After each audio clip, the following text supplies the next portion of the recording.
warahmatullahi wabarakatuh. Selamat, Waalaikumsalam warahmatullahi wah, wabarakatuh. semangat sekali nih. Siapa tuh Zahro ya?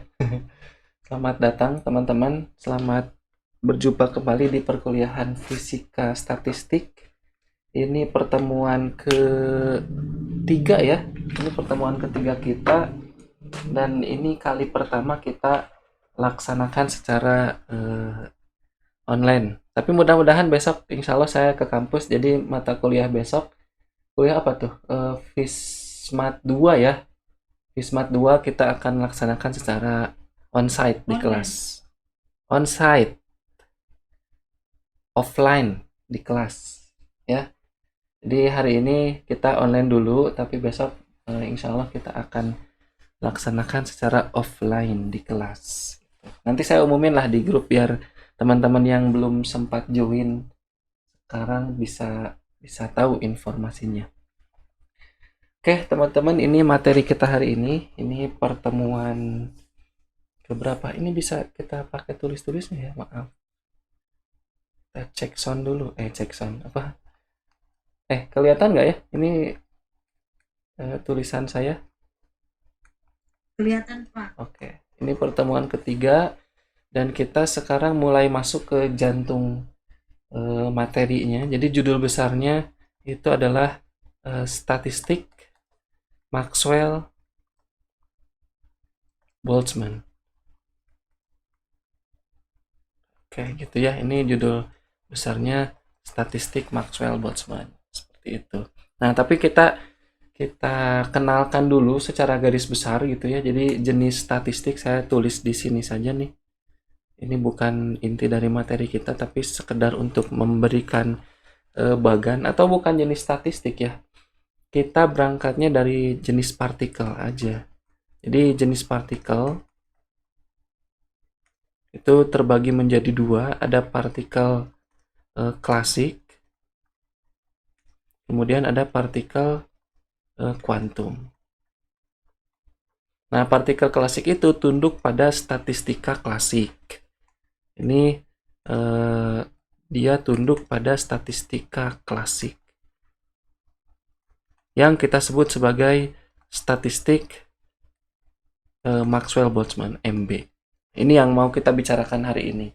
Jadi sudah dapat clue saya rasa ya. Jadi statistik Maxwell-Boltzmann ini akan berbicara tentang partikel klasik. Apa itu partikel klasik? Nanti kita bicarakan. Nah, partikel kuantum itu tunduk pada dua statistik. Ya, statistika kuantum gitu ya, kalau kita bagannya kita luruskan dulu di sini. Nah, ini pembaganan mah sebenarnya suka-suka yang membahas gitu ya. Ini tidak ada aturan baku, tapi untuk memberikan gambaran. Jadi ini tunduk pada statistika kuantum, dan statistika kuantum itu terbagi menjadi dua. Ada atau gini lah ya, biar biar biar kelihatan. Dari atasnya kan bicara partikel. Partikel kuantum itu terbagi menjadi dua. Nah, ini kayaknya lebih enak nih bicaranya. Jadi ada boson, ada fermion. Oke, nggak ke ini ya, nggak pas, maaf. Sorry ya, ini kita adaptasi lagi nih, udah lama kita nggak online. Fermion. Nah, boson itu tunduk pada statistika, maaf ya susah nulisnya. Statistika Bose-Einstein. Gitu ya. Fermion itu tunduk pada suatu statistika yang namanya statistika Fermi-Dirac. Nah, jadi secara garis besar teman-teman, pembicaraan kita itu akan seputar ini. Jadi kita akan bicara tentang statistik Maxwell-Boltzmann, statistik Bose-Einstein, dan statistik Fermi-Dirac. Gampangannya seperti itu. Kalau kita bagi secara garis besar. Nah, nanti bukan nanti, hari ini kita akan fokus membicarakan statistik Maxwell-Boltzmann. Nah, minggu selanjutnya sebelum kita berbicara mengenai statistik Bose-Einstein dan statistik Fermi-Dirac, perlu kita belok dulu ke konsep ruang fasa dan rapat keadaan kuantum mungkin ya. Nanti kita lihat perjalanannya seperti apa. Ini gambaran gambaran umumnya, gambaran dasarnya supaya teman-teman jadi ada insight lebih. Oh ya, oke, fokusnya ke sini berarti ya perkuliahan fisika statistik. Oke, bisa dipahami lah. Nah, statistik Maxwell-Boltzmann tadi sempat dibahas sekilas bahwa di statistik Maxwell-Boltzmann dia ini kalau kita tarik garis gitu ya, berlaku si statistik Maxwell-Boltzmann ini berlaku untuk partikel klasik. Nah, ini yang mau kita highlight. Apa itu partikel klasik? Partikel klasik itu ya contohnya atom, molekul, itu ya, elektron. Atau kita bisa berikan batasan bahwa partikel klasik, silakan teman-teman juga bisa cari definisinya di Google. Ini definisi yang lumayan umum. Jadi partikel klasik adalah partikel-partikel yang masanya di atas atau lebih besar dari massa elektron. Ini partikel klasik.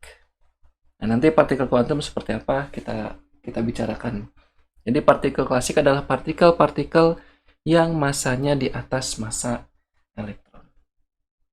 Oke, ini poin pertama ya. Jadi statistik Maxwell-Boltzmann ini berlaku untuk partikel klasik. Jadi kita akan, atau sebenarnya sempat dibicarakan sekilas di termodinamika ketika kita bicara tentang konsep gas ideal. Itu kita singgung suatu skema percobaan gitu ya, kalau tidak salah di sana ada. Nah,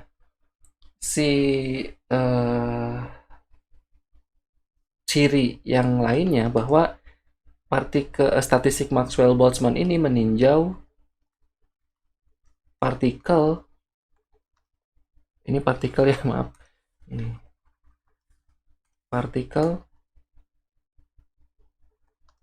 yang dapat dibedakan atau distinguishable. Jadi partikel klasik itu tadi misal massa atom gitu ya, atau molekul gas itu kita kategorikan sebagai distinguishable particle. Distinguishable. Ini bahasa Inggris nih. Distinguish. Gimana nulisnya ya? Distinguishable.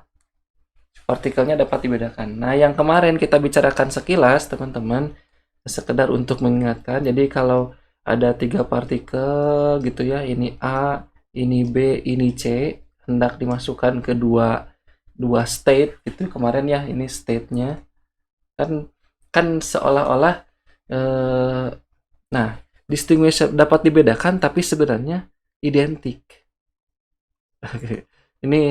ini harus dipahami betul-betul, identik mereka tapi dapat dibedakan. Identik itu artinya ya masanya segitu gitu ya istilahnya,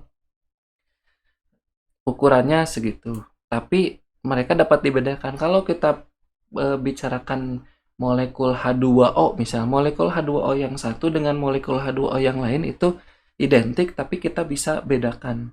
Nah, seperti inilah, ini kan ada 3 partikel, mereka kita bisa katakan identik tapi mereka bisa kita labeli, ini partikel A, ini partikel B, ini partikel C, atau sistem ya, kita sebutnya sistem. Ini sistem A, sistem B, sistem C. Ini yang kemarin kita coba pemanasan di di pertemuan sebelumnya untuk masuk ke sini secara lebih mudah gitu. Nah, ini yang kedua. Yang ketiga, ciri atau karakteristik dari si statistik Maxwell-Boltzmann ini, energi yang dimiliki oleh sistem. Nah, partikel ya, tadi sistem tuh partikel. Energi yang dimiliki sistem, langsung kita bicarakan sistem aja, itu bersifat kontinu. Kontinu ya, nulisnya kontinu, bacanya kontinu. Apa maknanya? Kontinu itu artinya selisih energi yang saling berdekatan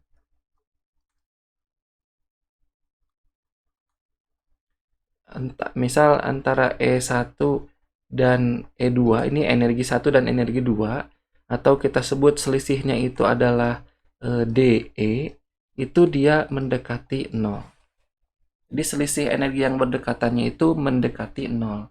Karena mendekati 0 jadi hampir, atau kita bisa katakan atau kita asumsikan sistem ini memiliki energi yang sifatnya kontinu. Jadi kalau kita punya energi ini E1, nanti kita bicarakan ya. Ini E2, ini E3, gitu ya, ini E4 dan seterusnya. Ya kayak penggaris lah. Mungkin teman-teman lihat ya penggaris. Penggaris itu kan ada 0, ada 1, 2, 3, 4, 5, 6, 7, 8, 9, 10, ini baru 1. Jadi dari 0 ke 1 itu terdiri dari sejumlah garis-garis. Nah, tapi ini kan beda antara 0 dan 1 itu selisihnya adalah 0,1 cm atau 1 mm. Ini kan selisihnya 1 mm. Nah, ini tidak kontinu, ini discrete disebutnya tuh karena kita masih bisa menentukan di antara 0 dan 1 mm kan ada 0,5 mm. Nah, yang ini yang di sini yang kita bicarakan adalah dia hampir menuju 0. Jadi kalau kita punya energi 1 dan energi 2 itu bedanya tuh 0,00000 sekian.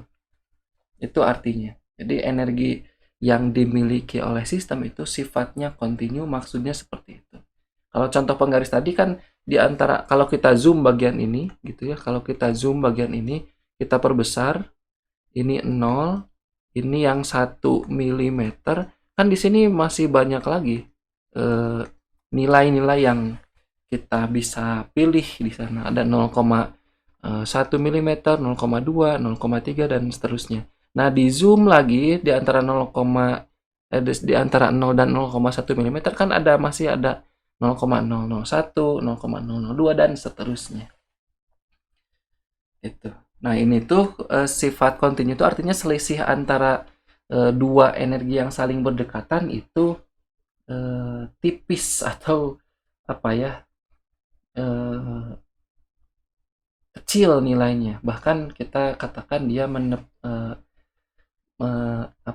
mendekati 0. Ini yang ketiga.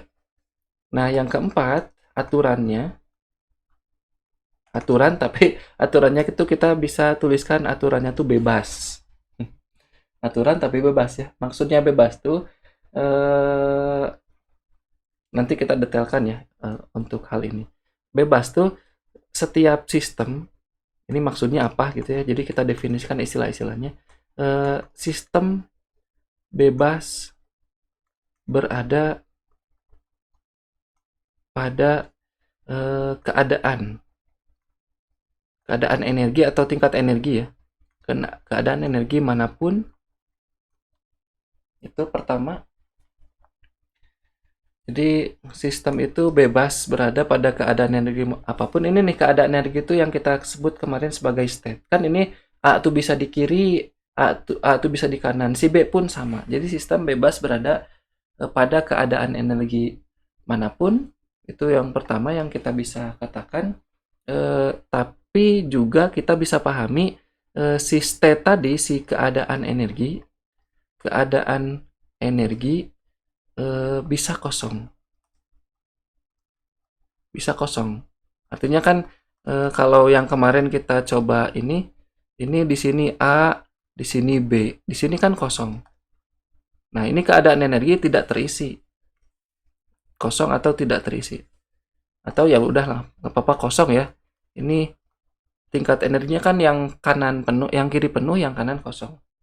Jadi bisa kosong dan bisa semua sistem berada pada satu keadaan. Ini bisa bisa aja. Semua sistem yang kita punya gitu ya, yang berada dalam assembly. Assembly itu kan kumpulan sistem itu bisa berada pada hanya satu keadaan energi. Nah, gitu maksudnya. Bisa kosong, bisa berada hanya pada satu keadaan energi. Nah, yang dua ini sebenarnya penjelasan lebih rinci daripada yang atas. Karena kita udah asumsikan atau kita sudah postulatkan bahwa sistem bebas berada pada keadaan energi manapun. Jadi ada keadaan energi yang bisa saja kosong, ya bebas terserah, atau bisa aja penuh di satu keadaan energi. Gitu. Nah, ini ciri-ciri dan karakteristik dari statistik Maxwell-Boltzmann. Nah, untuk memudahkannya kita akan atau ya tujuan gitu ya, kita tuliskan tujuannya tuh apa sih sebenarnya yang akan kita capai di sini. Jadi kita akan mencari tahu di sini atau merumuskan. Ya mencari tahu lah. Mencari tahu berapa kemungkinan. Nah, makanya konsep peluang masuk di sini. Kemungkinan sejumlah sistem dalam menempati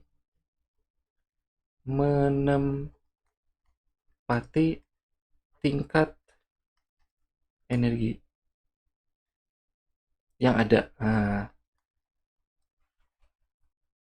mencari tahu berapa kemungkinan sejumlah sistem konfigurasi ini ya. Jadi konfigurasi lah. Ini kemungkinan sejumlah sistem atau konfigurasi sistem.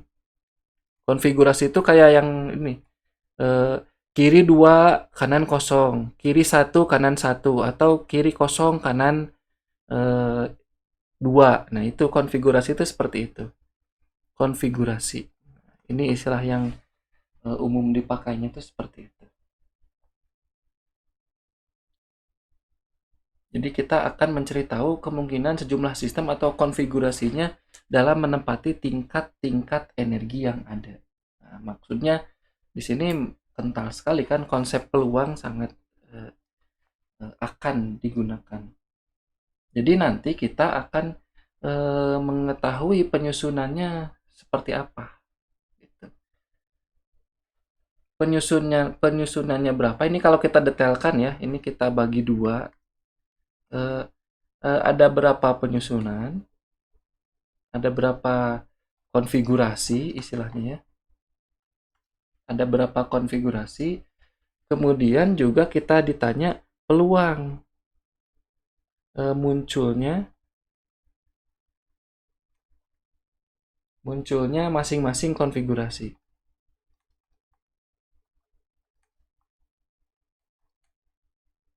Oke. Ini kalau kita bawa lagi ke sistem yang sederhana yang dadu itu, jadi konfigurasinya tuh kan ada angka, ada bukan dadu apa, mata uang lah, atau kalau dadu kan mata 1, mata 2, mata 3, mata 4, mata 5, mata 6 gitu. Jadi ini dadu 1 gitu ya, dadu 2 tuh gimana gini ya, dadu 3 tuh miring kalau nggak salah, 4 tuh di tiap pojok dan seterusnya gitu ya. Nah, itu konfigurasinya seperti itu. Nanti kalau lemparan dadu dan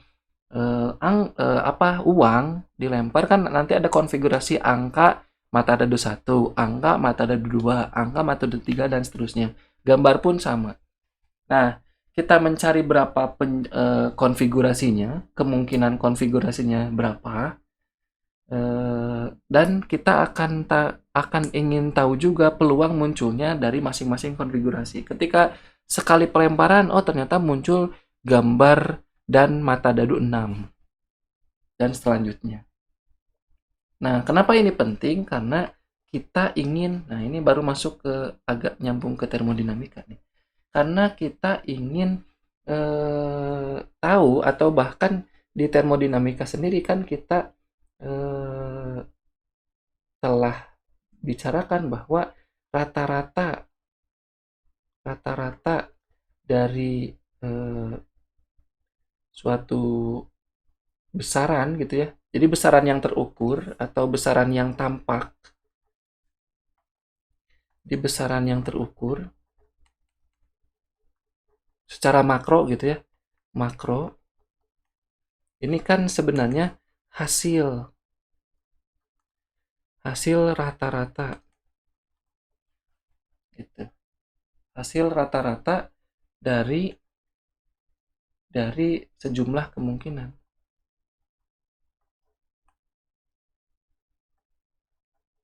Gitu. Dari sejumlah kemungkinan yang ada, kemungkinan si penyusunan sistem ya, penyusunan kalau kita detailkan penyusunan sistem pada tiap tiap keadaan atau state tadi ya. Gitu.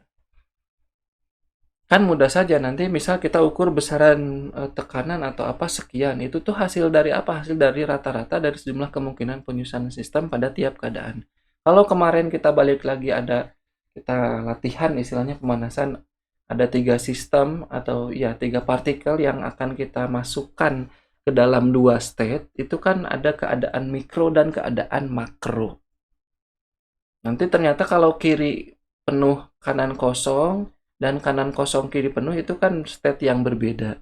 Tapi kalau kiri 2 kanan 1, kanan 2 kiri 1, ya maksudnya yang AB terus sama AC terus BC itu di kiri semuanya itu kan masuk ke dalam macro state yang sama. Artinya di kirinya 2, di kanannya 1 dan seterusnya. Jadi nanti kita eh, eh, apa masalah yang akan kita pecahkan di seputar itu istilahnya. Oke, kita mulai dengan membayangkan atau untuk memudahkan kita akan menggunakan asumsi. Ini asumsi nih tapi ya untuk memudahkan, tapi ini asumsi yang akan kita gunakan. Jadi kita akan menggunakan asumsi bahwa sistem-sistem dalam assembly kita, sistem dalam assembly, kalau kita bicara assembly kan berarti dia kumpulan sistem, kemarin ya kita bicarakan. Sistem-sistem dalam assembly itu dianggap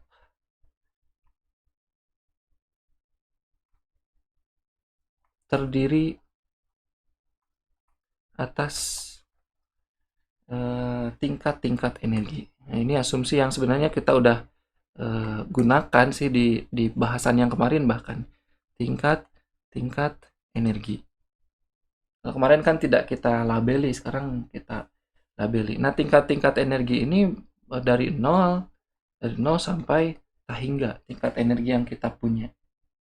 Jadi kalau kita gambarkan ada tingkat energi S1 itu ya, tingkat energi E2, tingkat energi E3 dan seterusnya. Itu ya, ada tingkat energi R gitu ya, tingkat energi R-1, tingkat energi R, tingkat energi R plus 1 sampai nanti sampai ya seterusnya gitu ya. Sampai EN lah. Nah, sampai tingkat energi N. Atau sebelum EN ada N-1. Nah, biasa kayak gitu ya, kemarin juga kayak gini. EN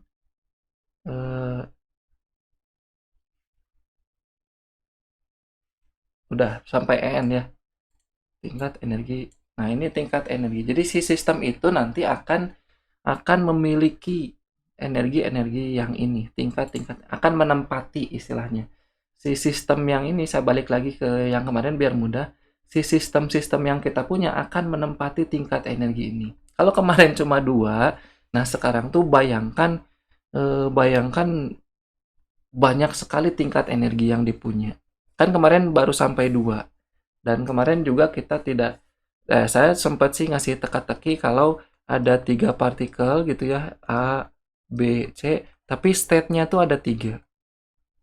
Nah, itu berapa kemungkinannya? Nah, sekarang kita akan lebih general lagi karena yang akan kita hadapi sekarang adalah tingkat energinya tuh dari energi pertama sampai energi EM gitu. Si apa namanya? Si tingkat energi yang kita punya gitu. Terus tadi selisihnya itu cukup kecil antara E1 dan E2, E2 dan E3, E3 dan E4 itu selisihnya sangat kecil bahkan mendekati 0 karena sifatnya kontinu gitu. Nah, untuk memudahkan maka kita eh, akan bagi si tingkat energi ini menjadi sejumlah kelompok. Jadi langkah selanjutnya, ini asumsi kita sistem itu terdiri dari eh, berbagai assembly. Eh, Selanjutnya kita bagi eh, tiap atau tingkat keadaan tuh bayangkan yang inilah ya teman, ini tuh tingkat keadaan nih 1 2 3 tuh tingkat, atau kita nanti pakai analogi yang lebih mudah, tingkat keadaan menjadi sejumlah kelompok.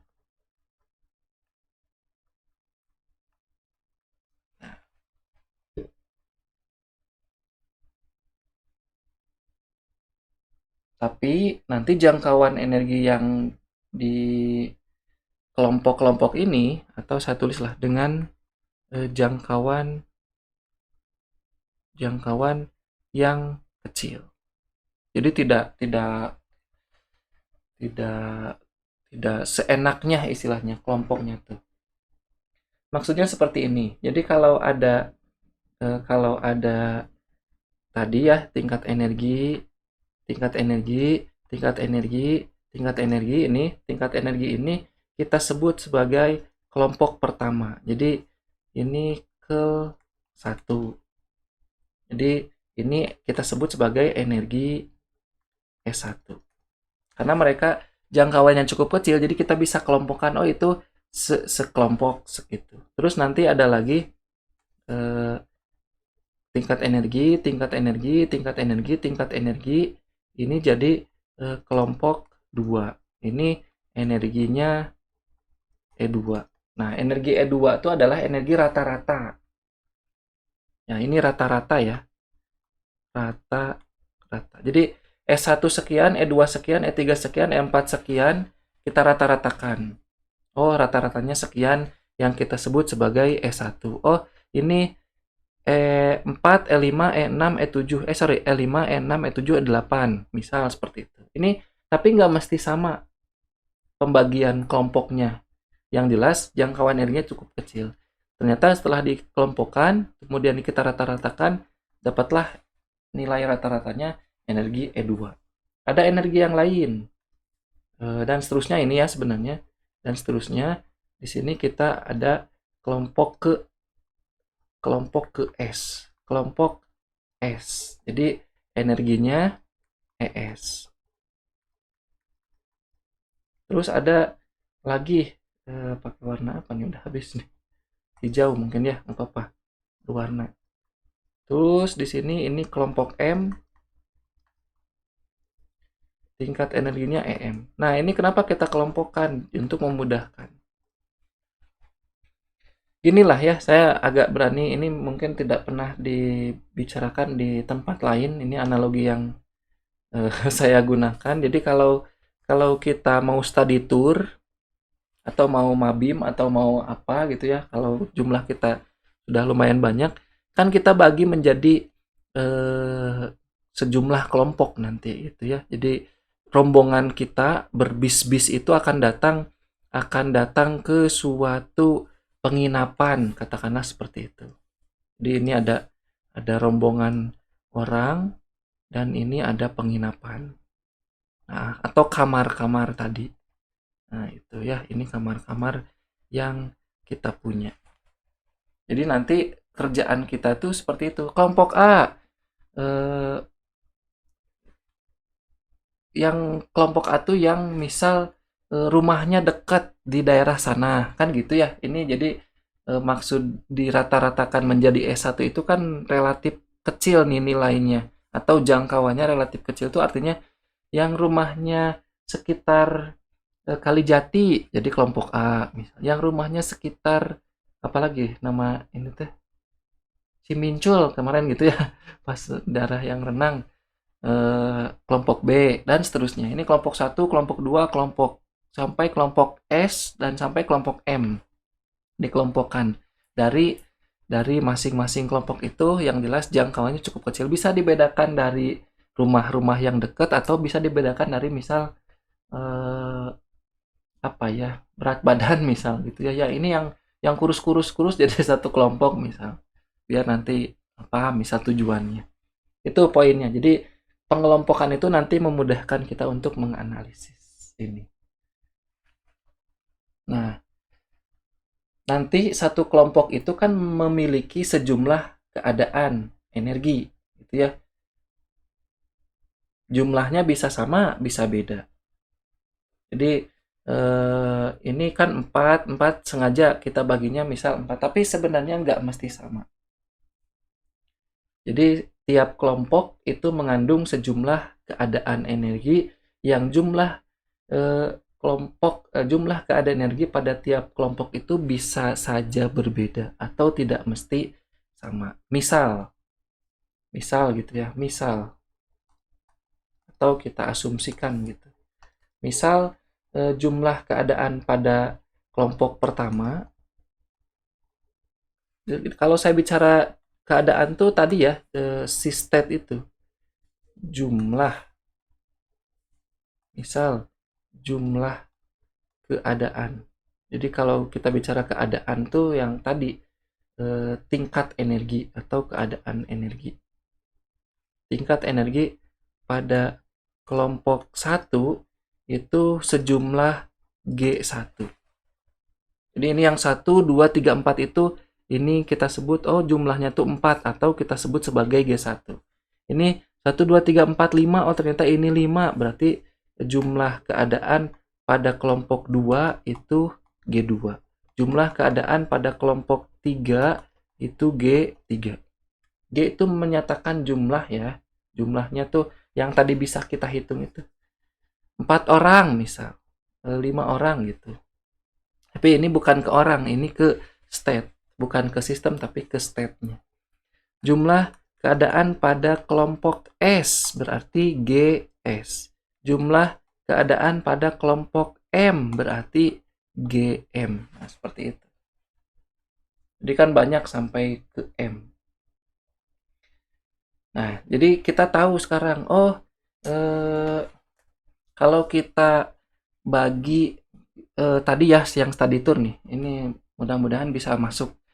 Ternyata yang rumahnya di Kalijati itu ada 3 rumah misal gitu. Jadi rumahnya di Pegaden ada 4 rumah. Nah itu 4 rumah, 3 rumah itu menyatakan ini G1, G2, G3, GS, dan GM. Nah ini bisa saja berbeda kan, karena tidak mesti, rata gitu di rumah ini, di daerah ini sekian, di daerah ini sekian. Di ini pun sama. Nah energi keadaan yang berbeda nanti kelompoknya kan sangat kecil nanti. Jauh sih, tapi kan dibandingkan masuk ke kelompok ini Kalijatinya tuh agak jauh misal. Tapi ke Pegaden nggak masuk atau kemana lah ya, saya nggak tahu familiar tetangga Kalijati itu apa daerahnya. Pokoknya gitu. Jadi ya udah dia masukkan ke kelompoknya Kalijati istilahnya seperti itu. Karena tadi range-nya atau jangkauannya cukup kecil. Makanya dirata-ratakan sebesar E1, dirata-ratakan sebesar E2, dirata-ratakan sebesar ES, dan seterusnya sampai EM. Nah, sekarang anggap juga gitu ya, anggap eh, apa si tiap kelompok energi itu punya sistem atau punya sistem yang menempati gitu aja. Sistem yang menempati tingkat energi atau keadaan energi G1 itu ternyata sejumlah N1 misal. Terus sistem yang menempati tingkat energi G2 itu sejumlah N2. Karena nggak mesti sama kan kata saya juga tadi. Sistem yang menempati tingkat energi G3 sejumlah N3. Dan seterusnya. Atau kalau mau masukkan ke yang tadi, gerombolan atau kelompok-kelompok tadi udah datang ke suatu tempat penginapan, nanti ini tingkat energi, ini misal G1 gitu ya, ini G2, ini G3, ini G4, ini G5, ini G6, ini G7, ini G8. Gitu. Jumlah kamar tuh ingat jumlah energi. Nah, ini sejumlah orang yang barusan turun dari bis gitu ya, ini orang banyak gitu. Yang sudah berkelompok gitu ya, ini bis 1, bis 2, bis 3, bis 4 dan seterusnya. Ini akan kita masukkan ke sini. Tapi bebas kan ya. Jadi bisa aja kamar yang kedua itu kosong.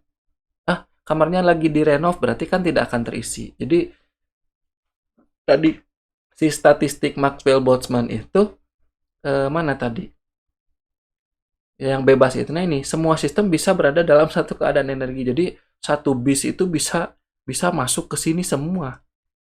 Bisa aja. Tapi kan eh, bisa ke sini semua, bisa ke dua semua, bisa ketiga semua dan keempat, atau bisa masing-masing eh, secara apa ya? Secara umum ini masuk ke sini sejumlah N1.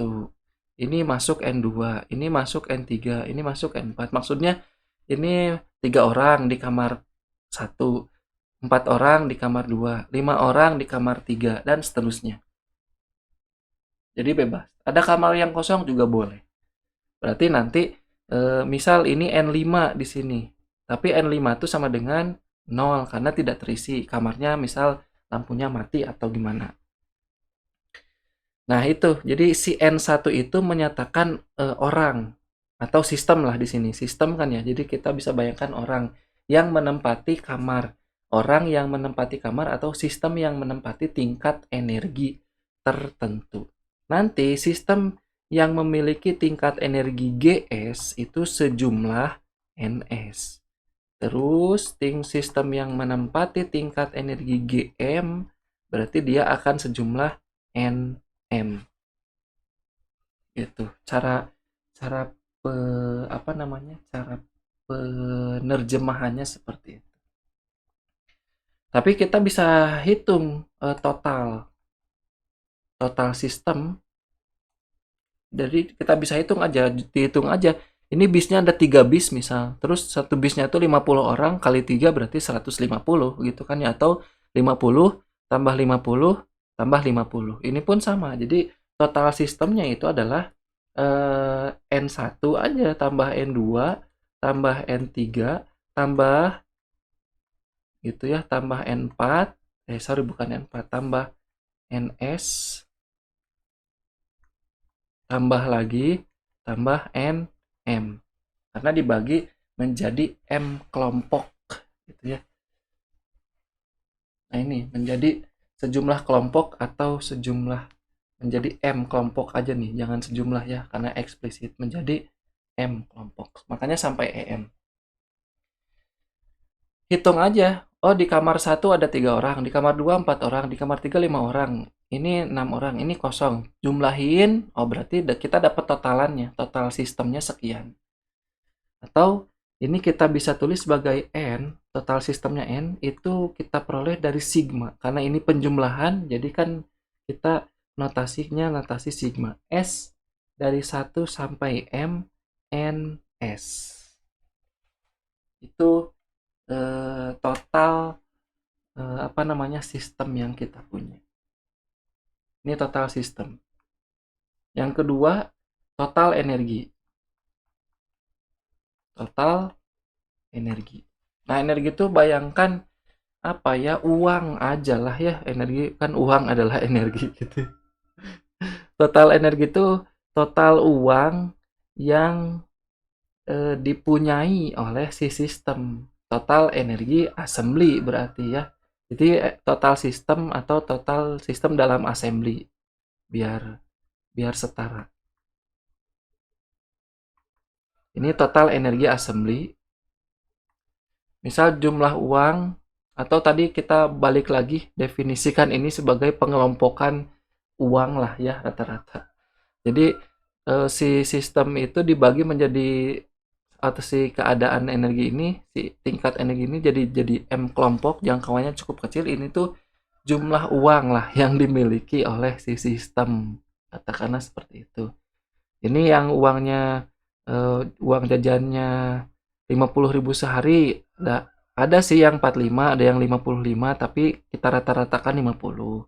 Ini yang 60, ini yang 100.000 dan seterusnya. Artinya kalau kita pengen hitung jumlah energi totalnya berapa, jumlah uangnya berapa, ya kita hitung ini total energi assembly misal U ya. Hitung aja energi yang dimiliki oleh kelompok pertama, tambah kelompok kedua, tambah kelompok ketiga, dan seterusnya. Nah, gimana cara menghitung jumlah uang ya orangnya berapa gitu ya, dikalikan dengan energinya di sana ada berapa. N1 E1 tambah N2 E2 tambah N3 E3 dan seterusnya. Atau makanya kita nanti dapat U itu sebagai sigma dari S dari 1 sampai M NS ES. Gitu. Jadi itu total energi yang dimiliki oleh assembly atau total uang lah tadi ya gampangannya. Orangnya ada 5, terus rata-rata uangnya itu 50.000, oh berarti 250.000 kelompok 1 dan seterusnya. Itulah ya. Jadi nanti mudah kita untuk mengetahui konfigurasi dan bahkan nanti peluang kemunculan konfigurasi yang dipunyai oleh sistem. Kalau kita sudah mengelompokkan seperti ini.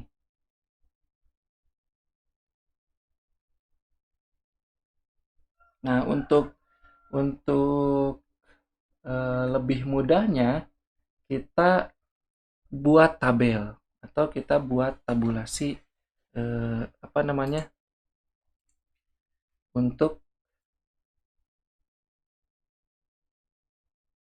mengetahui pengelompokannya. Gimana ya bikin tabel tuh? Nah, ginilah. Kalau kita rinci gitu ya, yang tadi itu kita rinci biar kita bisa melihatnya lebih bagus. Susah ya. Ini kelompok gitu ya. Ini kelompok, ini energi rata-rata, sajalah ya, energi rata-rata, energi rata-rata, enggak cukup garis.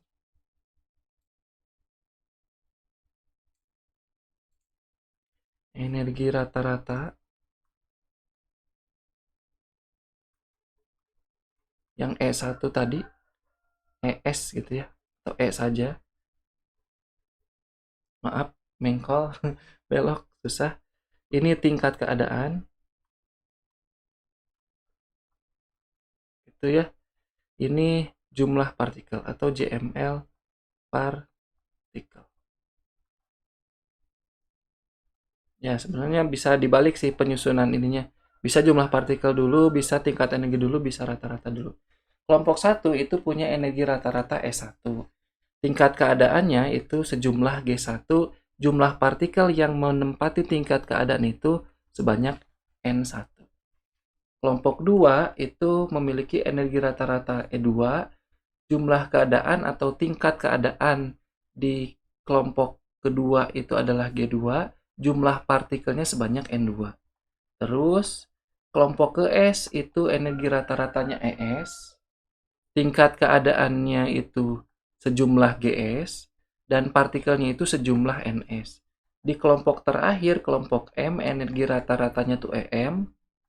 Itu ya, ini ada titik-titik inilah biar nyambung. Kelompoknya sejumlah GM, bukan kelompok, tingkat energinya sejumlah GM dan jumlah partikelnya sebanyak NM. Jadi silahkan teman-teman sambil menuliskan ini tuh sambil dibayangkan yang tadi ya, yang ada sejumlah orang yang sedang berbaris di lapangan gitu ya. Ini baris gitu ya. Ini mau masuk ke kamar-kamar itu tadi. Ini saya terus tuliskan lah di sini biar kebayang analoginya. Jadi udah per baris nih, udah per kelompok, kelompok 1 baris. Nah, tuh jadi saya dapat ide lagi ya. Udah mantap nih kayaknya nih. Kalau kita bayangkan seperti ini nih. Jadi anggap si peserta Mabim itu adalah ini. Jadi ini udah berbaris nih ya, ada orang-orang berbaris. Kelompok 1, kelompok 2, kelompok 3, kelompok 4, kelompok 5, kelompok 6, kelompok 7 dan seterusnya. Nah, ini teman-teman masuk nih kayaknya logikanya. Nah, ini call ya, ini tuh kita sebut sebagai kelompok 1. Ini kita sebut sebagai N1 itu. Nah, di masing-masing itu kan ada tingkat energi. Nah, ini tingkat energi nanti G1, G2 dan seterusnya. Nah, pakai logika itu atau pakai analogi itu saya rasa cukup membantu lah. Supaya lebih mudah nanti memandangnya. Nah, gimana caranya menghitung probabilitasnya? Nah, di sini kita jumlah cara penyusunan sistem untuk mengetahui gitu ya, menentukan sama aja, menentukan jumlah cara penyusunan sistem pada, kan PR kita itu bagaimana cara menentukan jumlah penyusunan sistem pada tingkat energi yang ada.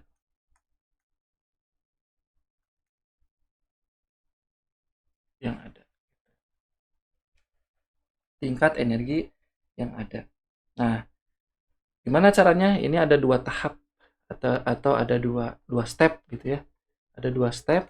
Yang pertama itu adalah kita harus membawa N sistem atau N partikel masuk ke dalam assembly. N system masuk ke dalam assembly. Gitu. Jadi kita bawa dulu N system itu masuk ke dalam assembly. Ini di bis lah katakanlah seperti ini. Ini bis rombongan itu kita masukkan dulu orang yang ada di bis itu suruh baris, istilahnya seperti itu. Step pertama tuh membawa N system, ini N system masuk ke dalam assembly. Nah, biar mantap ya, kita tuliskan juga di sini. Kenapa? Karena nggak semuanya bisa jadi. Kan kita pilih dulu sejumlah sistem. Ini driver atau supir sama kondektur itu kan nggak akan baris di sini gitu ya. Jadi kita dari sejumlah sistem yang ada di luar gitu ya, ini luar, kita bawa masuk ke dalam si assembly atau pelataran lapangan yang kita punya. Itu step pertama.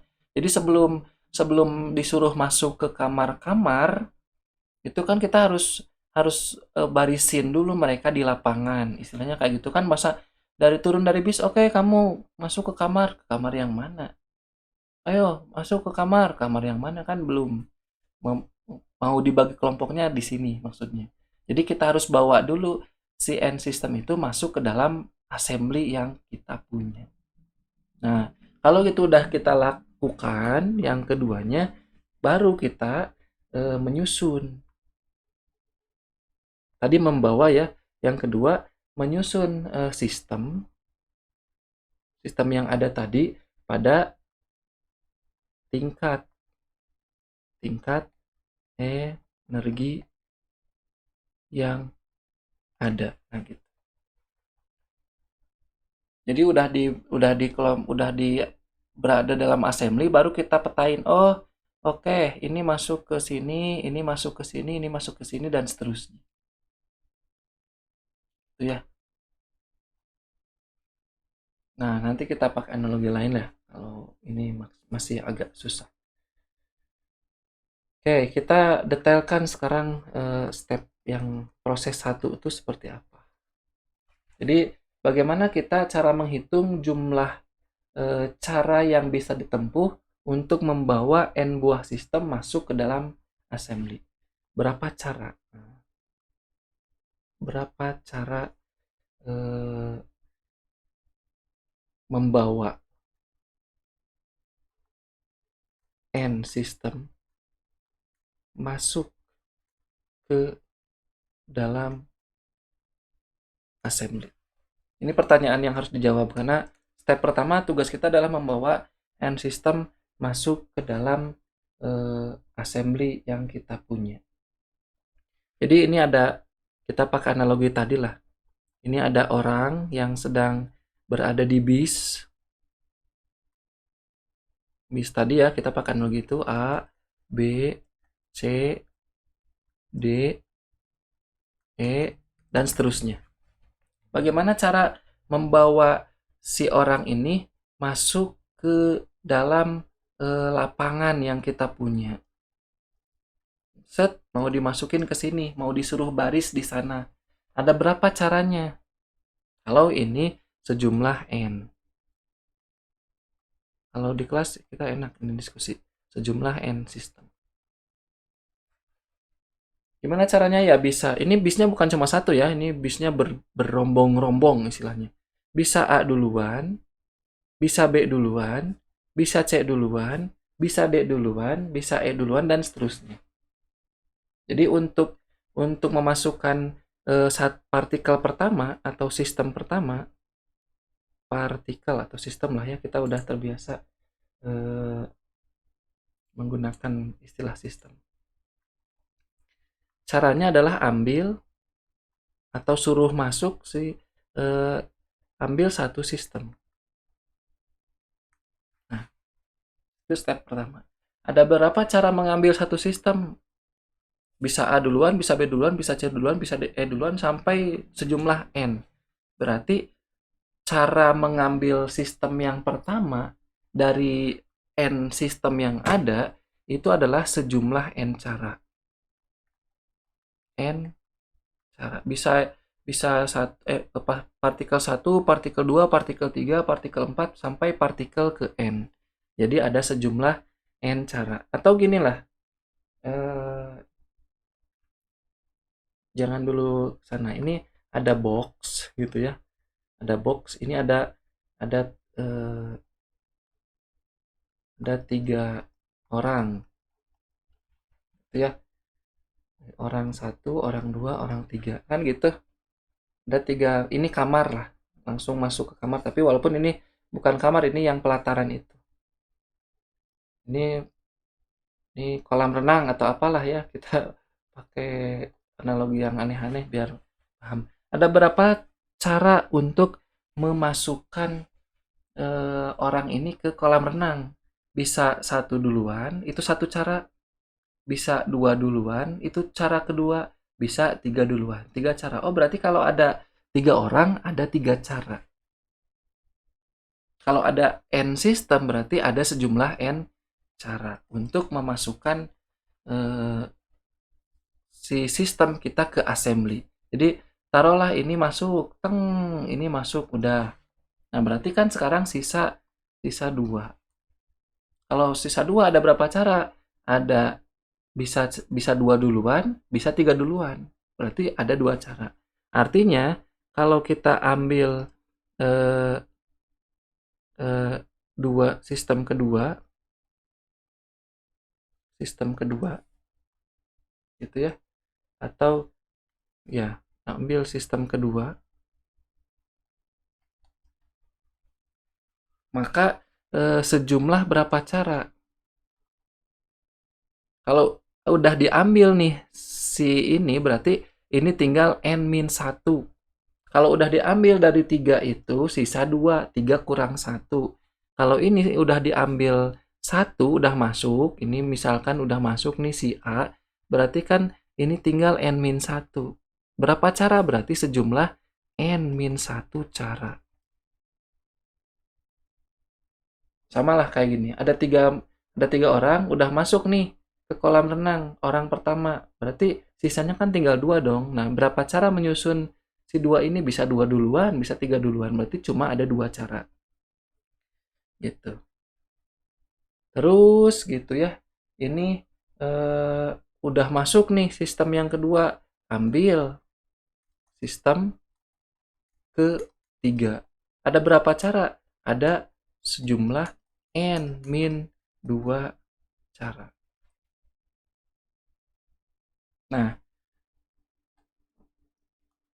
selanjutnya kita bisa ambil sistem yang keterakhir, sistem ke N, orang terakhir lah. Ada berapa cara memasukkan orang yang terakhir? Ya, ada satu cara, cuma dia sendiri. Jadi sejumlah sejumlah satu cara. Kita lihat n-1, n-2, bla bla bla sampai 1. Ini mirip dengan yang konsep yang akan saya tunjukkan. Jadi jumlah cara sekarang, jumlah cara menyusun atau membawa tadi ya, menyusun n system ke dalam assembly adalah n dikali n-1 dikali n-2 dikali bla bla bla dikali orang. Kalau tinggal 2 orang berarti kan 2 cara, kalau tinggal 1 orang 1 cara. Ini kita sebut sebagai n faktorial. Nah, ini udah mulai masuk nih apa yang kita bicarakan kemarin. Gitu ya. Jadi ada berapa cara? Sejumlah n faktorial cara dari penalaran yang tadi sederhana.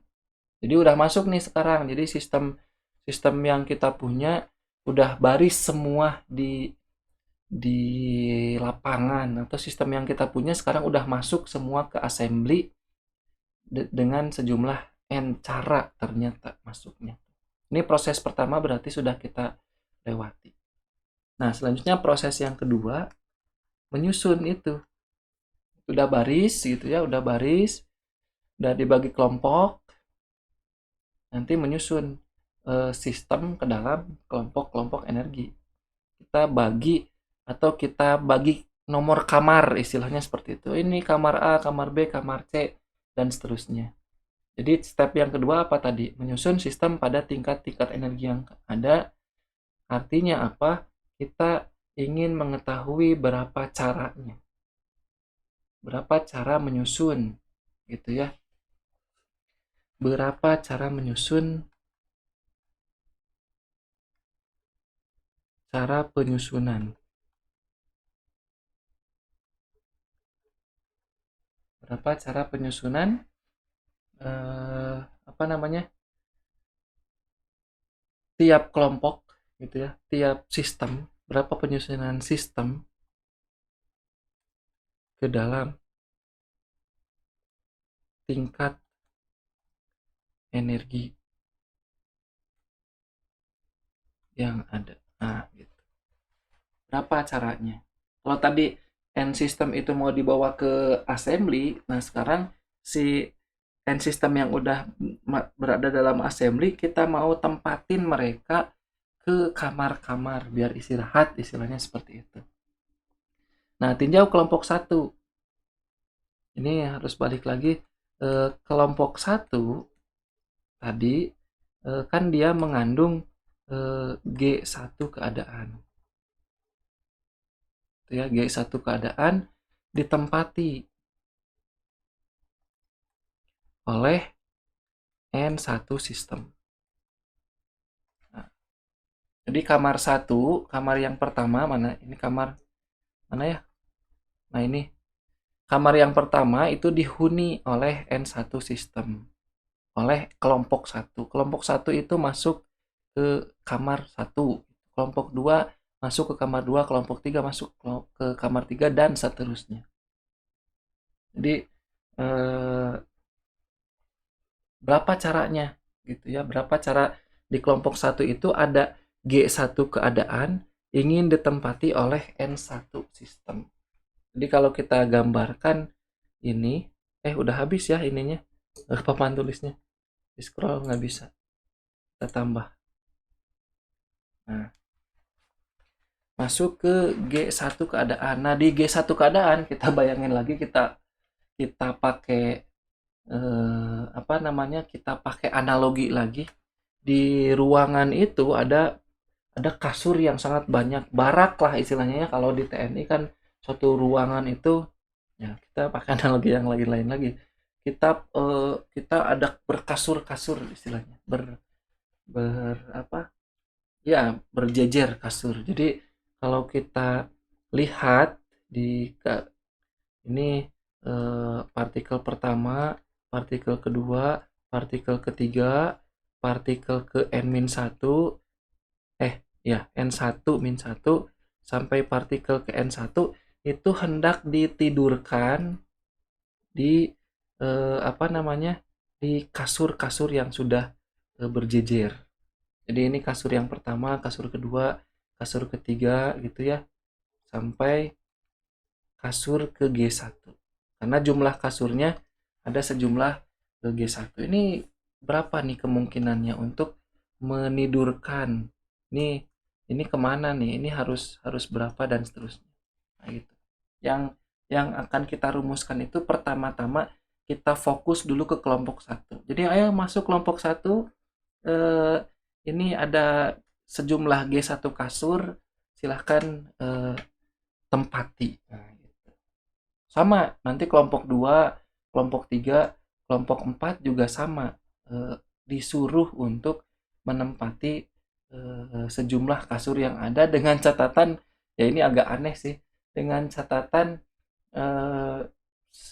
apa, si kasurnya itu ya bisa ditempati oleh semua orang bahkan gitu ya, numpuk di satu kasur juga nggak apa-apa.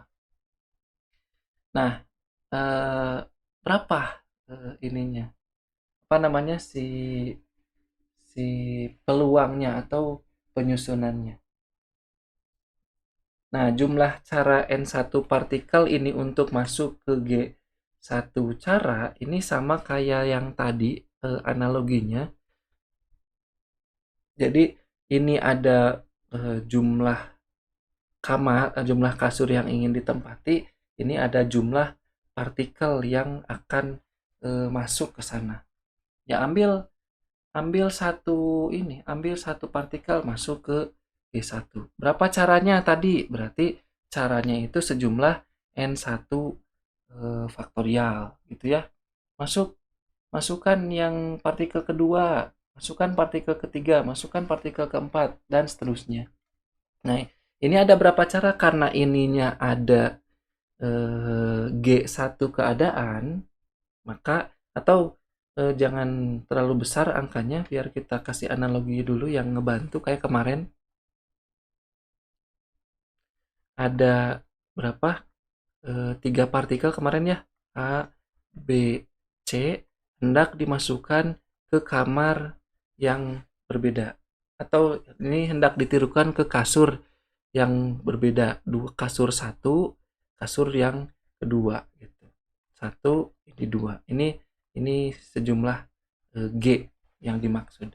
Caranya gimana? Numpuk di satu kasur gitu ya kemarin ya. Numpuk di kasur yang kedua atau segala macam. Ini kita dapatnya 2 pangkat 3. 2-nya ini, 3-nya ini. Terus kemarin walaupun tidak kita tunjukkan, ini karena terlalu panjang nanti, kalau ada 3 partikel A, B, C, ini hendak ada 3 kasur, ini silahkan nanti dihitung, udah sederhana sebenarnya. Ini ternyata ada 3 pangkat 3 cara. Ini 2 pangkat 3, ini 3 pangkat 3. Apa yang bisa kita simpulkan dari sini? Oh, ternyata 2 tuh mewakili si state, ini ya, 2 tuh mewakili state, ini. 3 itu mewakili partikel.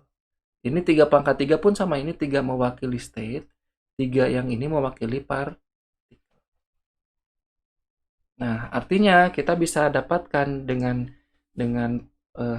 hasil perumuman yang kita kemarin, maka kelompok 1 dengan G1 keadaan ditempati oleh N1 sistem ada berapa cara penyusunannya? Cara penyusunannya itu ada G1 pangkat N1 cara. Oke, itu ya.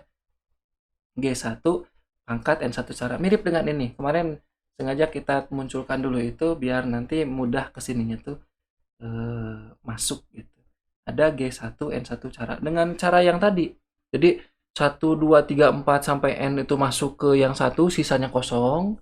Masuk ke 2, sisanya kosong. Masuk ke 3 sampai ke G1. Ada berapa cara? Berarti ada G1 pangkat N1 cara.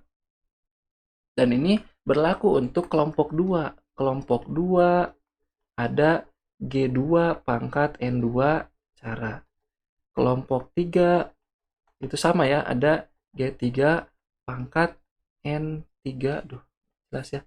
N3 cara. Dan seterusnya. Kelompok S berarti ada GS pangkat NS cara. Gitu. Ya. Kelompok M, yang kelompok terakhir. Kelompok M, ini kelompok S ya. Ada GM pangkat N pangkat M cara. Itu poinnya. Oh, jadi kita tahu cara menyusun si partikel ini masuk ke atau tidur di kasur-kasur yang ada. Gitu. Nah, kan udah masuk ke kamar tuh gitu kan. Tadi udah masuk ke kamar, sekarang masuk ke kasur atau tidur di kasurnya itu ada sejumlah cara. Cuman perumusan ini terkesan bahwa si urutan pemilihan partikel itu beda-beda kayak kemarin. Ini A sama B, di sini C, atau B sama A, di sini C. Itu A sama B di sini C, B sama A di sini C, kan kita bisa hitung kemarin ada 8 cara gitu ya.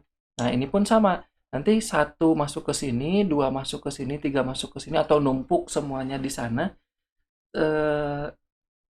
Urutan memasukkan si sistem itu ke dalam si kasur atau ke dalam si tingkat keadaan itu menghasilkan penyusunan yang berbeda seolah-olah kalau perumusannya seperti ini. Jadi kan nanti dijejerin istilahnya. Ini yang ayo tidur di sini, tidur di sini, tidur di sini dan seterusnya. Jadi kalau perumusannya seperti ini, jadi kita akan dapatkan nanti urutan urutan memasukkan partikel ke tingkat energi atau tingkat keadaan atau energi ya, itu bisa, itu menghasilkan penyusunan yang berbeda. Urutan yang berbeda itu menghasilkan penyusunan.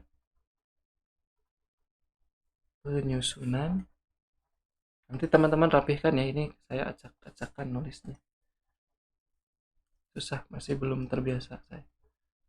Penyusunan yang berbeda. Padahal apa? Padahal ya nggak kayak gitu kan ya. Jadi yang penting masuk aja ke sini. Nah, urutan pemilihan dari sejumlah N1 partikel yang ada tidak memengaruhi penyusunan. Asalkan apa? Tiap si kasurnya itu kan tetap jumlahnya, istilahnya seperti itu. Nah, urutan pemilihan N1, nah kan dia menghasilkan N1 faktorial. Urutan pemilihan sejumlah N ini menghasilkan N1 faktorial. Jadi, satu duluan dengan dua duluan dengan tiga duluan itu kan sebenarnya tidak ada bedanya. Nggak ada bedanya. Yang jelas mereka masuk ke kasur-kasur yang ada. Tapi kesannya kan kayak gitu. Oke, satu masuk ke kasur satu, yang dua masuk ke kasur 5, yang tiga masuk ke kasur 10. Nah, urutannya itu seolah-olah eh, kalau satu duluan dengan tiga duluan itu menghasilkan konfigurasi yang berbeda, padahal kenyataannya kan nggak kayak gitu. Yang jelas satu di kasur satu, dua di kasur 5, tiga di kasur 7, dan seterusnya pokoknya udah plek, tidur aja mereka di kasur masing-masing. Nah, sehingga karena pemilihan N1 itu ada N faktorial cara penyusunan, nanti si peluang atau konfigurasinya jadi tereduksi. Jadi saya kasih highlight di sini. Untuk N1 Untuk N1 partikel kan tadi untuk N besar juga ada N faktorial cara, untuk N1 sistem ada N1 faktorial penyusunan cara gitu ya, atau konfigurasi. Maka si eh, jumlah real penyusunan partikel, jadi ini kita bisa tuliskan jumlah sebenarnya atau real ya, jumlah sebenarnya penyusunan partikel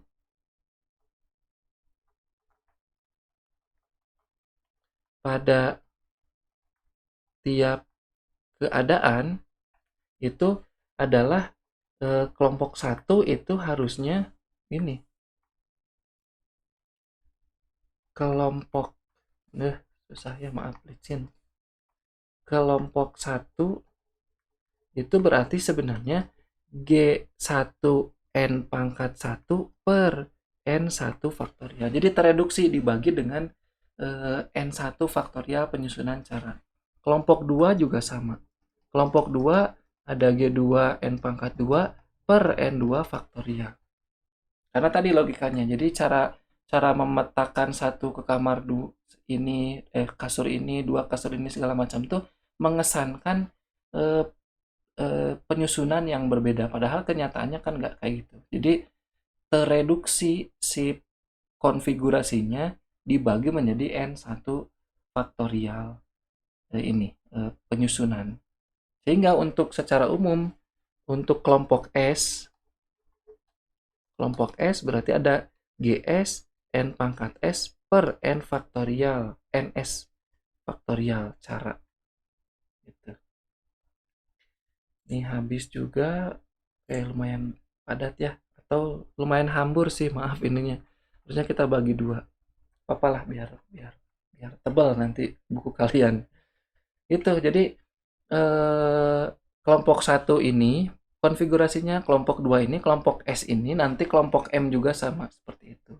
Jadi total penyusunan atau jumlah cara mendistribusikan semua orang ini kan tadi kita hanya fokus ke masing-masing. Ini baru fokus ke kamar yang di ke kasur yang di kelompok G1. Nanti kelompok 2, kelompok 3 juga kan sama, ada sejumlah itu. Sehingga total cara atau ya total cara penyusunan N sistem itu semua sistem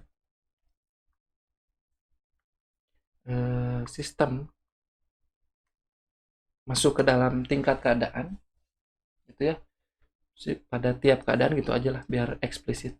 Sistem pada tiap keadaan. Itu kita coba bagi dua lah biar hemat ini. Coba bagi dua ya. Nah, gitu. Sistem pada tiap keadaan. Nah, gitu ya. Susah nih nulisnya. Jadi dikalikan sama kayak tadi. Mana? Nah, ini. Jadi perkalian n kali n-1 kali n-2 kan kayak gitu ya. 1 masuk, 2 masuk, segala macam. Ini berarti perkalian dari G1 N pangkat 1 N1 faktorial dikali G2 pangkat N2 per N2 faktorial dikali G3 N pangkat 3 per N pangkat 3 N3 faktorial kali bla bla bla itu kali G M N pangkat M per N M faktorial. Nah, jadi kalau ada GS-nya juga sebenarnya di sana, tapi kita sampai ujung itu sampai M. Nah, ini sama dengan kita tulis dalam notasi seperti ini. Ini kita baca sebagai sigma. Ini sigma ya. Sorry. Ya, pi sih. Pi besar. Ini S dari 1 sampai M. G S pangkat NS per NS faktorial. Nah, ini kita baca apa? Kita baca ini pi, PI, pi, atau kita sebutnya ini sigma perkalian. Kalau sigma penjumlahan kan sigma kayak atas ya, sigma. Ini kan ini sigma. Ini kan kita bacanya sigma. Atau sigma yang dari penjumlahan. Ini kita bacanya pi. Ya, kita bisa maknai itu sebagai sigma dari perkalian. Jadi ini perkalian seperti ini kita tulis sebagai pi seperti ini. Pi dari S dari 1 sampai M GS NS per NS faktorial. Kalau ini kan kayak gini tadi. 1 tambah 2 tambah 3 tambah 4 sama dengan sigma gitu ya. 1 I-nya dari 1 sampai 4 XI misal kayak gitu kan ya. Itu sigma tapi penjumlahan. Nah, ini sigma tapi perkalian. Itu. Jadi kita dapatkan perumusan itu. Nah, totalnya berarti total cara menempatkan ini penyusunan sistem pada tiap keadaan seperti ini totalnya. Jadi total semuanya atau total cara penyusunan atau konfigurasi ya n buah sistem. Jadi dari luar ini yang dari luar tadi n sistem ke dalam assembly ini langsung bukan ke dalam assembly justru ke dalam tingkat keadaan ya, ke dalam tingkat keadaan. Jadi dari luar dari bis tadi turun langsung masuk kamar tuh berapa peluangnya atau berapa caranya sistem ke dalam assembly terus salah, ke dalam tingkat keadaan itu kita simbolkan sebagai W. Ini total cara menyusunnya. Kita kalikan saja si n faktorial dari proses yang pertama. Ini proses pertama kita dapat n faktorial. Nah, ini n faktorial dikalikan dengan yang barusan si pi ini. Jadi n faktorial kali sigma perkalian atau pi S dari 1 sampai M GS N pangkat S per NS faktorial. Ini total cara keseluruhan. Jadi dari N sistem yang ada di luar tadi dimasukkan ke kasur. Istilahnya seperti itu. Dari yang turun di bis masukin kasur tuh caranya tuh totalnya sekian. Oke, ini kita peroleh satu perumusan yang nanti akan kita butuhkan gitu ya di perumusan statistik Maxwell-Boltzmann. W sama dengan N faktorial ini nanti W itu apa kita bicarakan lebih jauh ya. W sama dengan N faktorial sigma perkalian S dari 1 sampai M GS N pangkat S per NS faktorial. Nah, kita tinjau atau kita kasih syarat bahwa sistem kita terisolasi ini untuk memudahkan. Jadi asumsi selanjutnya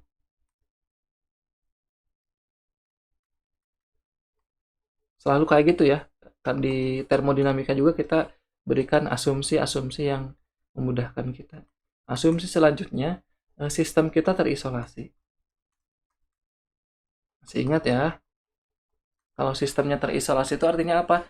Si partikelnya tidak diizinkan keluar atau si partikelnya tidak diizinkan untuk masuk. Jadi kalau udah ikut peserta study tour nggak boleh tuh kita kelayapan sendiri istilahnya. Jadi hilang nanti pas di absen, wah kemana nih? Berkurang nih satu misalnya. Itu pertama, isolasi itu seperti itu. Yang kedua, nggak boleh ada yang masuk. Tiba-tiba ada orang luar yang dari SMA lain atau dari kampus lain masuk ke kelompok kita kan nggak bisa. Ya, terisolasi itu kayak gitu, udah jelas. Nah, artinya apa? Si N-nya tidak berubah. N tetap. Nah, gitu ya cara memahami sistem terisolasi itu. N-nya tetap. Kalau N tetap artinya apa? Artinya perubahan N-nya, delta N itu perubahan N itu harus sama dengan 0 atau kita nyatakan ini sebagai sigma dari S dari 1 sampai M, ds-nya itu harus sama dengan 0. DNS ya, DNS. DNS itu harus sama dengan 0. Itu asumsi pertama. Nah, karena tetap berarti nggak boleh berubah. Itu asumsi pertama. Nah, cukup ya, di sini enak kalau dibagi dua. Asumsi kedua, energinya juga tetap. Energi total itu tetap. Nah, jadi energi total tetap tuh si apa tadi, energi itu kita analogikan sebagai apa? Si uang lah ya. Uang yang dimiliki oleh masing-masingnya tuh tetap segitu. Kan belum kita pakai buat belanja apapun, kita masih berada dalam sistem yang terisolasi. Kita masih berada dalam tadi ruangan-ruangan atau kamar-kamar yang ada. Jadi nggak boleh ada yang kehilangan uang atau jatuh di mana, nggak boleh, atau nggak boleh juga ada yang tiba-tiba uangnya jadi nambah, nggak boleh gitu ya. Jadi perubahan energinya karena energi tetap berarti U-nya tetap. Kalau U-nya tetap berarti delta U yang tadi itu adalah sigma dari U itu apa tadi? Kita balik lagi. Nah, ini NSDS ya. Ini kan ini sigma NS, kalau ini NSDS berarti sigma dari ES, ini S dari 1 sampai M, ES delta NS itu harus sama dengan 0. Itu constraint atau asumsi atau syarat suatu sistem terisolasi untuk sistem yang kita punya. Oke, itu syaratnya. Mudah-mudahan masih kuat. Kita akan lanjutkan. Sekarang udah lengkap nih perumusannya. Kita punya perumusan total cara penyusunan N untuk sistem supaya dia bisa ditempatkan ke dalam sejumlah tingkat keadaan. Terus kita juga punya asumsi atau kita gunakan asumsi sistemnya itu terisolasi, artinya jumlah sistemnya tetap dan jumlah energi total sistemnya juga tetap. Nanti atau bukan nanti, sekarang tugas kita adalah mencari konfigurasi dengan probabilitas maksimum. Ini puncaknya di sini. Konfigurasi dengan peluang maksimum atau probabilitas ya, biar keren. Konfigurasi dengan probabilitas maksimum. Karena ini yang nanti akan muncul di pengukuran itu adalah yang probabilitasnya maksimum. Jadi konfigurasinya tuh ini tuh harus gimana sih biar maksimum, istilahnya kan seperti itu. Peluang peluangnya tuh harus maksimum tuh harus keadaannya tuh atau konfigurasinya tuh harus seperti apa gitu. Kalau tadi banyak yang kosong kamar ketika orang ngebuka, ini mah nggak ada orangnya gitu kan, berarti kan dia konfigurasinya tidak maksimum, dia probabilitasnya nol di sana. Ini kita ingin mendapatkan sebuah konfigurasi dengan probabilitas maksimum gitu.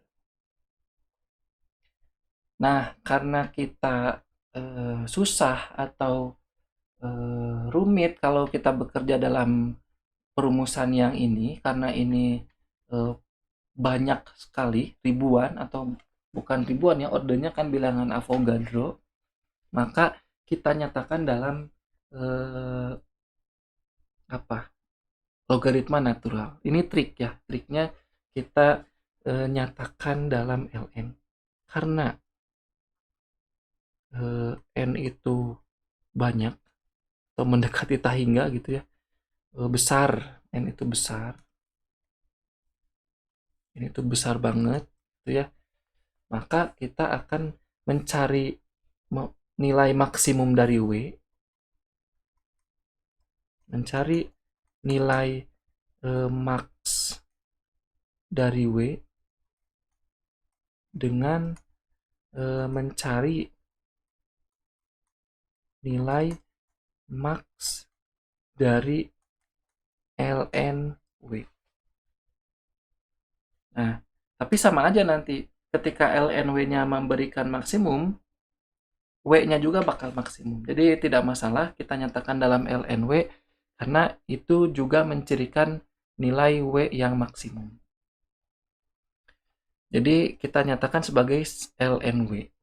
ln W berarti kalau ini kena operasi ln, ini kita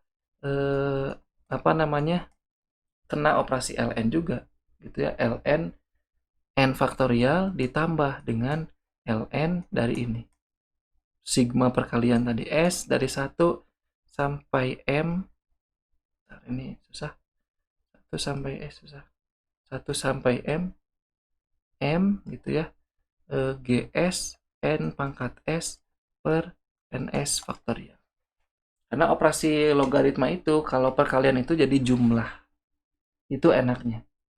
Nah, itu salah satu enaknya juga ya. Jadi operasi-operasi perkalian kan ini bakal operasi perkalian nih. Ini nanti rumit sekali. Ini 2 kali 3 kali 4 kali sekian, itu bakal nilai yang sangat besar.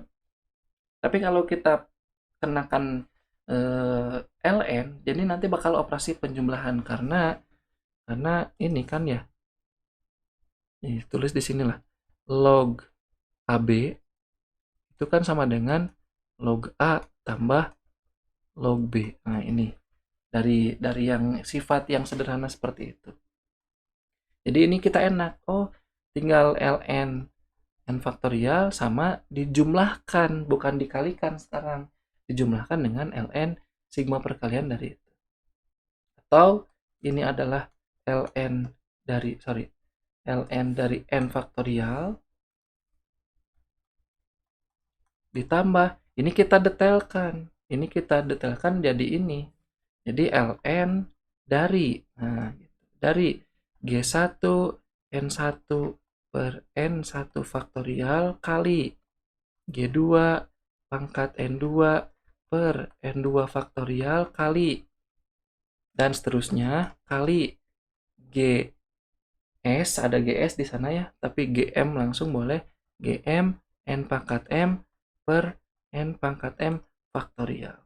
Nah, ini juga kelebihannya jadi lebih sederhana karena operasi perkalian itu bakal jadi operasi penjumlahan. Ini kan log AB, ln A kali B kali C dan seterusnya, itu kan sama kayak ini, ln A tambah ln B. Sehingga ini kita, nah gitu ya, ini ln n faktorialnya tetap tidak berubah, ini jadi tambah ln dari G1 pangkat N1 per N1 faktorial tambah ln juga. Jadi lebih simple. ln G2 pangkat N2 per N2 faktorial tambah bla bla bla tambah. Jadi operasi perkalian sekarang jadi operasi penjumlahan. Tambah ln Gm N pangkat M per Nm faktorial. Nah, gitu. Udah. Jadi lebih lebih enak dilihatnya, lebih simpel karena jadi operasi penjumlahan. Jadi lnw kita tulis lagi, ini adalah ln dari n faktorial ditambah sigma. Nah, sekarang jadi ada notasi sigma karena penjumlahan. Sigma dari S-nya dari 1 sampai M, ln dari ini, GS N pangkat S per NS faktorial. Jadi lebih simple si perumusannya. Atau kita bisa sederhanakan ini, ln saya kasih sifatnya lagi teman-teman. Kalau kita punya log A pangkat B, ini sama dengan B dikalikan dengan log A. Jadi operasi pangkat itu seperti itu. Terus kalau kita punya log A dibagi B, ini sama dengan log A dikurangi log B. Kalau tadi kan kali tambah, kalau bagi jadi kurang. Nah, ini kita bisa tulis seperti ini. Sekarang ln n faktorial, ini sigmanya tetap S dari 1 sampai M. Ini jadi ln, tulis dulu nggak apa-apa, GS pangkat NS dikurangi dengan ln NS faktorial. Nah, gitu. Jadi apa? Jadi simpel seperti ini. Kurungin lah biar ini. Nah, yang ininya ikut yang log A pangkat B ini. Jadi ln n faktorial ditambah dengan sigmanya, tulis lagi S dari 1 sampai M. Ini jadi NS ln GS. Jadi terpisah kan ya. NS ln GS sami sarang sama kayak gini, B log A dikurangi dengan ini nggak berubah, ln ns faktorial. Oke, itu yang kita punya perumusannya, jadi lebih sederhana. Ini n ya, sorry, masih tidak jelas. Ini kita tulis ini ln dari n faktorial. Ini lnw, ini lnw, ini lnw. ln n faktorial tambah sekian. Jadi perumusan yang tadi tampak panjang dan rumit, ketika kita operasikan sifat-sifat logaritma natural jadi lebih simpel dan lebih mudah untuk dihandle, istilahnya seperti itu. Nah, tadi karena ini saya kasih tulisannya, karena n dan ns itu sangat banyak, mendekati tak hingga tadi, sangat banyak, tidak seperti yang tadi ini ya, study tour ini ribuan lah, sangat besar gitu ya, nilainya sangat besar, maka kita gunakan pendekatan Stirling yang kemarin kita bicarakan, penggunaan pendekatan Stirling yang kita nyatakan sebagai ln dari n faktorial adalah n dikali ln n dikurangi n. Jadi faktorialnya jadi hilang. Atau ini 3 lah sih ininya, sama dengannya, setara gitu. Atau mendekati, hampir mendekati. Nah, tulisnya gini nih. Nah, gitu. Sama ini juga ln dari ns ini mendekati ns ln ns dikurangi ns. Jadi faktorialnya sekarang udah hilang. Nah, kalau masih faktorial kan jadi lumayan rumit karena nanti bakal panjang kayak mana faktorial yang udah kita lewati lah. Faktorial tuh kan kayak gitu sifatnya. Nah, ini kayak ini faktorial kan perkalian. Nah, ini kita tidak operasikan ini, tapi kita gunakan pendekatan Stirling. link. Jadi operasi faktorialnya jadi hilang. Nah, jadi sekarang kita punya ln dari W itu adalah jadi sederhana. Ini pakai ini ya. Jadi n ln n dikurangi n, ini untuk yang ln W sebelumnya, ditambah dengan ini sigma tadi. Sigma ini tetap ln ns ln gs-nya tetap dikurangi ini yang kita kita kita urai ini, yang ini. Nah, yang ini saya kasih panah lah biar nggak pusing ya. Set, malah ke sana. Set, ini ke maaf ya. Set, ini ke sini gitu ya. Nah, yang ini jadi ini gitu maksudnya. Jadi apa itu? Jadi ns ln ns dikurangi dengan ns, tapi karena ini operasi pengurangan jadi ini ditambah ns. Nah, gitu. Kita kurungin ini s-nya dari 1 sampai m. Oke.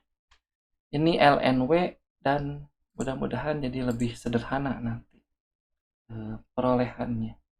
Nah, kita akan mencari nilai maksimum. Kalau kita ingin mencari nilai maksimum, berarti kita harus berarti kita harus turunkan. Gitu ya. Kita harus turunkan ini belum selesai, teman-teman. Masih kuat mudah-mudahan ya. Ini kita harus turunkan untuk mencari nilai maksimum. Kan gitu di kalkulus, kalau kita ingin mencari nilai maksimum suatu fungsi, kita turunkan dan kita sama dengankan si fungsi itu sama dengan 0. Nah, ini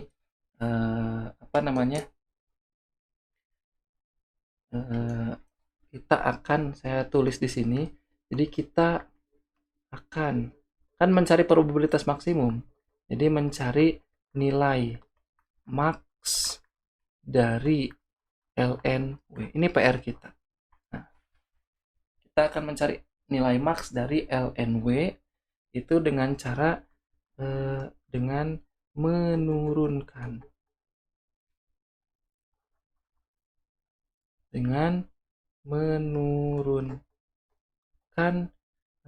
fungsi lah, katakanlah ya, fungsi ln W dan nanti men-set sama dengan 0. Nah, idenya seperti itu.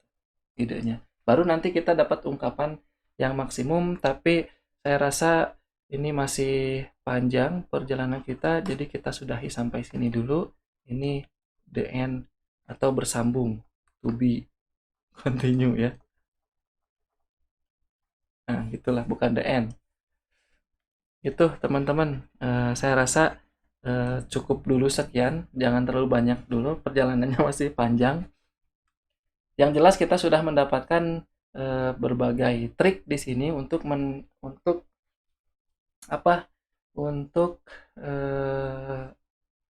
memperoleh suatu perumusan yang nanti kita bisa gunakan. Itu poinnya. Gitu teman-teman. Ada pertanyaan dulu? Kalau tidak ada, silahkan. Dokumentasi perkuliahan. Udah lama ya kita nggak dokumentasi perkuliahan.